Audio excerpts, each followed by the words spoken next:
ليه تتفرج على منهوا؟ الفيديو ده قبل ما تعمل له سكيب افتكر كل واحد من صحابك اللي انت بتقول له يتفرج على انمي، لكن من غير ما يسمعك بيقول لك الحاجه دي كرتون وبتاع اطفال والكلام ده، وانت بتبقى عايز تقول له حاجه واحده بس، اللي هي جرب بس اتفرج على حلقه واحده او حلقتين من انمي اسطوري وهيعجبك لوحدك. انا هقول لك نفس الفكره. ببساطه لا تحكم على الاشياء دون تجربتها.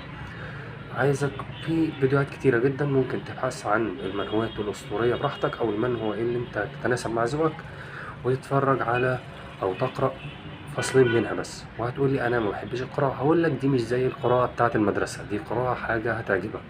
فانت كل اللي انت محتاجه ان انت تختار منهو وتبدأ تقرأ فصلين منها بس، وانت هتلاقي نفسك بتقرأ الفصول كلها. طب ليه انا بقول لك الكلام ده؟ لان ببساطه زي ما في انميات اسطوريه فايته ورايحه على الراجل اللي ما يتفرجش على انمي، في برضه منهوات اسطوريه رايحه عليك وانت مش بتتابعها. دي مجرد ترويج لحاجه اسطوريه وحاجه فعلا تستحق ان انت تتفرج عليها، ولكن في نفس الوقت نصيحه ليك ان انت مثلا ما تتريقش على هوايه او تتريق على لعبه او تتريق على فيلم او تتريق على مسلسل من غير ما تجرب تشوف نوع الفن ده. التجربة خير دليل على متعة الشيء.